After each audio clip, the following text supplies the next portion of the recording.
He was probably the first African leader to be treated by white men as an equal. Now, in his old age, he's practically the incarnation of the history of our time.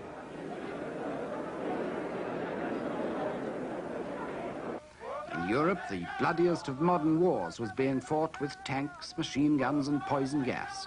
But here, the centuries rolled back as if to King Henry at Agincourt, or Richard losing his crown at Bosworth Field.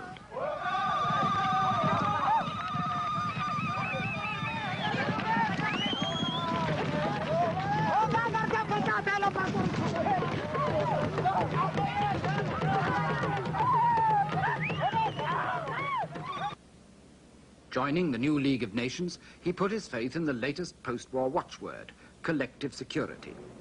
In such great company, one little country would surely be safe, for none would let another gobble it up. Instead, he hoped that all might compete in helping him to modernize his country and make it worthy of its place in the League. To extend his foreign contacts, he toured the European capitals. In London, the Times described his arrival as an historical event. In Stockholm, he met King Gustav, and the Swedes promised him doctors. In Brussels, he found financiers ready to invest in his country. Governors of Africa's colonial territories came to salute the independent African king. Benito Mussolini, the Italian dictator, proclaimed he would create a new Roman Empire, and he aimed at the one place left for imperial conquest in Africa, Haile Selassie's Ethiopia. And Britain and France would do no more than proclaim an embargo on arms sales to both sides. For Italy, with her own arms, the embargo was a green light. For Ethiopia, it was a death sentence. But for Haile Selassie, the final betrayal came at the League of Nations. Pierre Laval, the French foreign minister, and Sir Samuel Hoare for Britain, proposed to hand part of Ethiopia to Mussolini. Appeasement had triumphed. Collective security was a myth. In the war that followed, Haile Selassie had no chance.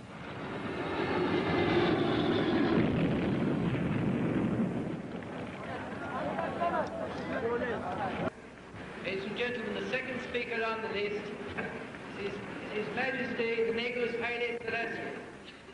He did so with a dignity that has become a legend. Monsieur le Président, Monsieur le...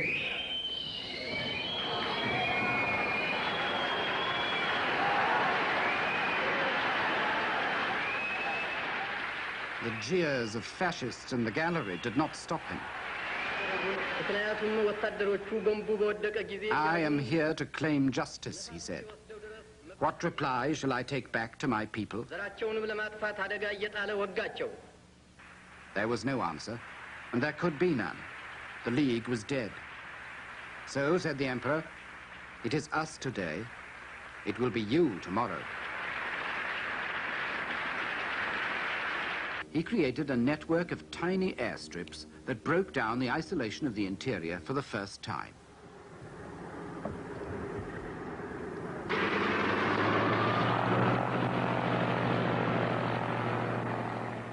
When the 1950s opened, Ethiopian Airlines were in business. It was Haile Selassie's first major accomplishment in modernizing his country. Ethiopia's past for the first time came to the aid of the present and made Haile Selassie and his capital the focus of Africa's new hopes. As almost the only independent African ruler after the war, Haile Selassie provided a symbol of self-respect for black men just emerging from white rule. The wind of change had come to Africa.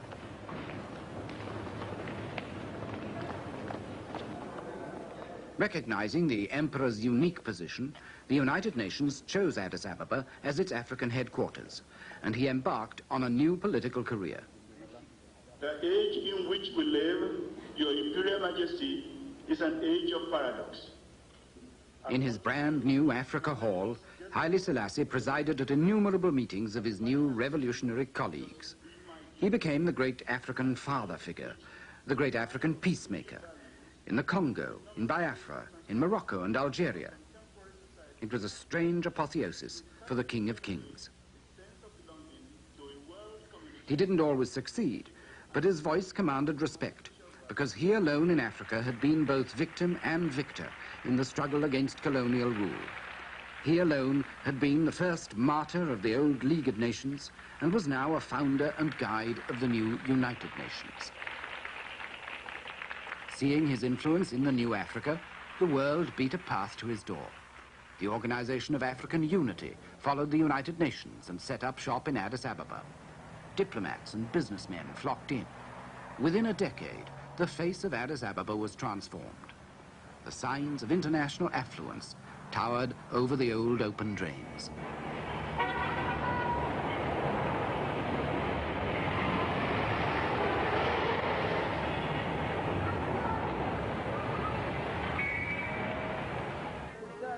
With the bankers and diplomats came foreign money and foreign aid. There were new ports, new roads, new dams to be opened. America trained the emperor's army. Russia built his schools. Israel provided technicians. India supplied teachers. Britain brought doctors. France offered culture. Germany sent trade missions. Haile Selassie's old empire had become the new African showcase, and everyone wanted an exhibit there.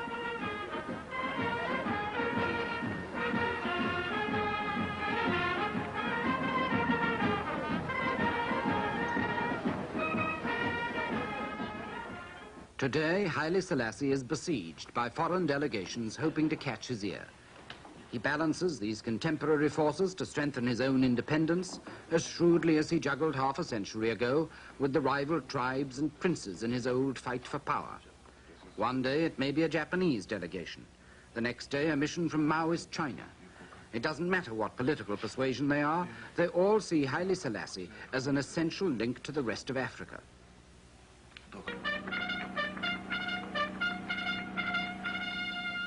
Even with Italy, he's made friends again.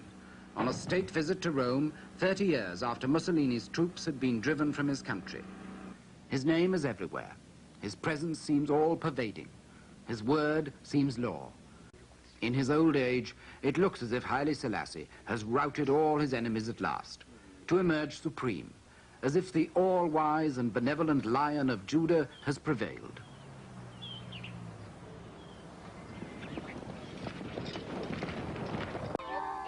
Nearly half the population of Ethiopia now is under the age of 15, and for Haile Selassie their education has always been an obsession, and turned one of his palaces into a university. He's directly responsible for whatever schooling these youngsters get.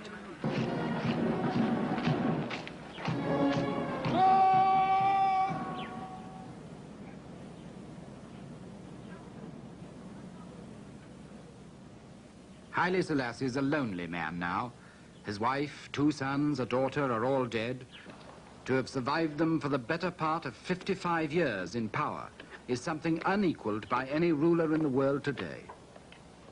No wonder the Lion of Judah has become one of the living legends of our time.